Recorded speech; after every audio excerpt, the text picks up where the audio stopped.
All signs point to that rookie, of course, being the quarterback at a BYU, Zach Wilson. So when you watch Wilson, Ethan, when you evaluate what he could bring to the Jets offense, what stands out to you? Why do you think so many people consider him maybe not the best prospect in the draft, because Trevor Lawrence, of course, is there, but certainly one of the better quarterback prospects we've seen over the last couple of drafts?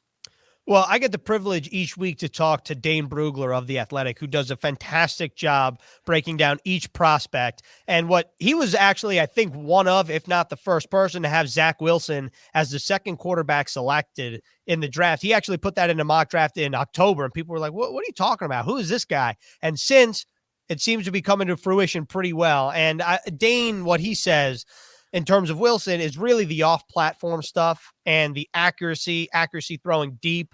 And I think what a lot of analysts say why Zach Wilson is the right choice for the Jets, outside of talent, it definitely seems like that whatever system was run in Provo, Utah at BYU is similar to what the Jets will run under the Shanahan tree, which will be coordinated by Mike LaFleur. And we don't really know exactly what the offense will look like, but I think that play action will be a big part of it. You think about the signing of Corey Davis.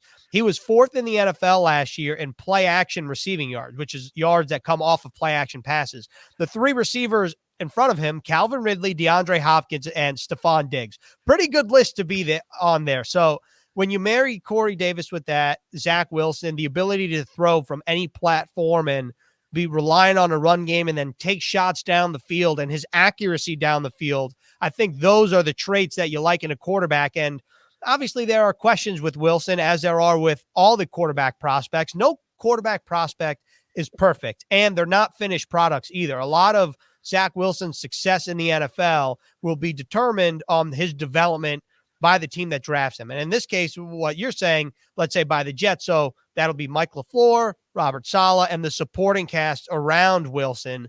So I think those are important elements to take into factor here, because I think those were the elements that might have been missing from when Sam Darnold was here with the Jets, because everyone, or I think a lot of people, believed in Sam Darnold, and you saw flashes, but it was really the consistency with him. And I think that, hopefully speaking, whoever that quarterback is for the Jets on Thursday night will have a good supporting cast, both on the field and off the field. Ethan Greenberg is our guest. He covers the Jets for the Jets website. You can find him on Twitter. I'll pull it up right here for you, at Ethan Greenberg, I believe. Or I'm sorry, Ethan, let me pull it up. E. Greenberg Jets is the official Twitter handle for Ethan. As far as just Wilson, having the right temperament, the right personality for New York, that's always a question when you talk about being the quarterback of either the Jets or the Giants, for that matter. Sam Darnold never made excuses. He always took accountability, always took the blame, maybe even to, his own fault. He was such a nice guy. From what you've heard about Wilson, from the people you've spoken to, Ethan, how do you think Zach Wilson's personality fits the Jets if it is indeed Wilson at 2? Well, I just want to say that I think this is a great point to make, because you think of what the pre-draft process is. Film, big part of it. The pro days this year, a huge part of it, but also the meetings with teams. And in this case, when you're talking about Zach Wilson being an underclassman, when he meets with the teams, it's all virtual through Zoom, unless it's like a quick hello, probably at their pro day in Provo. So I think that, with that being said, that's what teams are figuring out, not only about Wilson, but about all prospects. Do they fit your culture that you want to have in your building?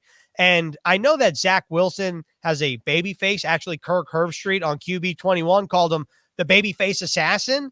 And he does have young looks. But with that being said, listening to him talk, he definitely seems like he has the right headspace. I mean, I don't know if that's the proper way to say it, but he looks like he's mature beyond his years, just being a young kid who I don't think has ever really played outside of the state of Utah. So I think that it'll be interesting to see what happens. But listening to him talk in different interviews, I've watched a couple interviews on BYU Sports Network, Sports Nation, and he seems to have a good way about him. He's thoughtful in his answers. And, as someone that is on the content side of things, I like guys like that. So can he lead an NFL locker room? That's what Joe Douglas is figuring out. And that's what all NFL teams are figuring out. But on a personal note, yeah, I like what I hear from Zach Wilson, but it's all going to, come down to what happens when you put pads on, because a lot of players look good in shorts and a t-shirt, and that goes for all prospects, not just quarterbacks or Zach Wilson in particular. So it'll come down to what happens when he puts pads on and you get hit in the mouth a little bit.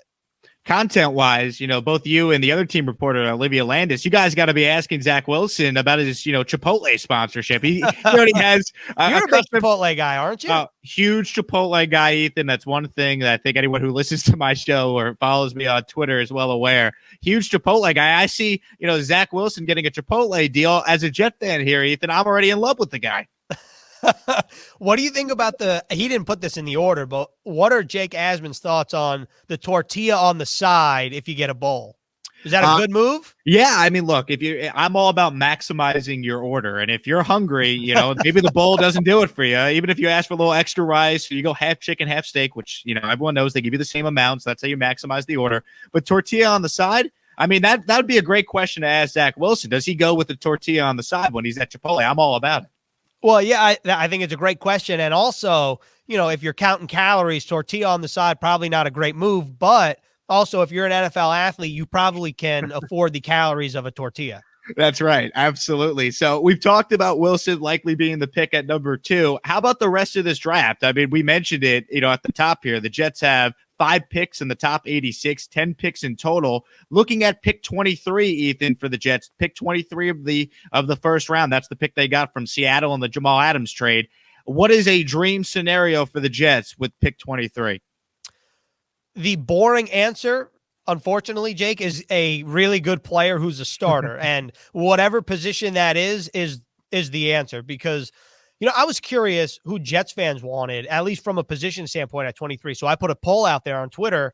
What do you want? And 64% of Jets fans who voted said offensive line. And offensive line isn't the sexy pick, but also you get the sense that Joe Douglas at some point will add an offensive lineman because of his background. And he's always stressed the importance of adding players up front. So players at 23, that makes sense. I think Tevin Jenkins is a popular name.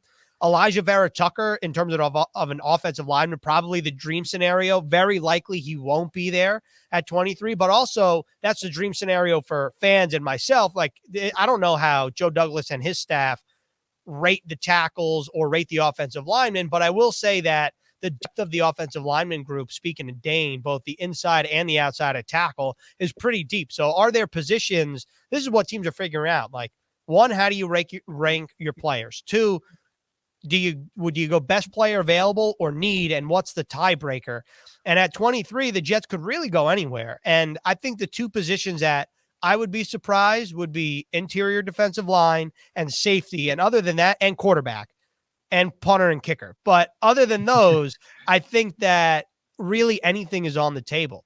You look at the Jets in free agency, they added Justin Hardy at corner, but Justin Hardy is a primary special teamer. I don't think that the Jets signed him to play snaps on the outside at corner. Brian Poole, still a free agent at the slot position at corner. So would it be surprising if they went corner? No. Would it be surprising if they went edge? I think fans might be a little surprised, but I don't think so. When you look at what the 49ers had up front in San Francisco when Saleh was there, you had Bosa, Armstead, Buckner. I mean, you can't have enough good defensive linemen. And then you think about other positions. One position I will say that gets overlooked, and not necessarily at 23, but you think about the Jets linebacking core moving from a 3-4 to a 4-3. CJ Mosley's at the front of it in the middle, and he's played 3 quarters in 2 seasons. Jared Davis signs in the offseason. I think he'll have a much better, I think he's a good system fit with what the Jets are running. He has good height. He has good weight. He has good length, and he's got great speed. So you fill him in there. And then you got Blake Cashman, who's dealt with injuries the past 2 years. Even through an optimistic point of view, there's still some question marks there, and you need bodies there. So I think linebacker is a position that the Jets could add. I don't know necessarily where in the draft, but I think that's a position that often gets overlooked. Ethan Greenberg is our guest, the New York Jets team reporter, joining us on our progressive guest lines. We talk about the Jets and their 10 picks in the upcoming NFL draft. We saw this in year 1 with Joe Douglas, as far as year 1 actually having, draft picks to make. He traded down a bunch of times. He's shown the ability, even going back to, where he was with the Eagles and the Ravens. He comes from the same school of kind of navigating the draft board. Do you see that again this year? Do you see Joe Douglas possibly trading down and maybe, even trading up if the right players available for the Jets to try and target? Yeah, I think really each draft is unique, but I will say one difference between last year and this year. Last year, the Jets didn't have the same draft capital they did or they do now this year, right? At the time of last year, the Jets did not trade Jamal Adams. Sam Darnold was a part of the team. So they had a pretty standard amount of draft picks. So you trade down, you still get Denzel Mims in that scenario, and you accumulate more draft picks. Now, what the Jets have in the 10 picks, not only do I think that they could trade up, I think a lot of the focus will be in the first round, just much like every year. If this player slides, could the Jets make a move? Yeah, they definitely have the ammunition to do so. I do think, though, that they could trade back because 23, depending on how you have your board, right? If you're like, you know what, there are 6 players we're comfortable with and a team a couple spots down want to make a move up to 23, yeah, I could see the Jets moving back and acquiring another pick. But also, I think what you got to keep in mind is the Jets have the ammunition to move up in the second round, back into the second round if they so choose. They have pick 34, then they have 66. So that's a 32 pick difference there. If there's a player that they view as, you know, they really want that player and he starts to slide a little bit in the second round, the Jets could make a move up back into the second round. Could they stay put?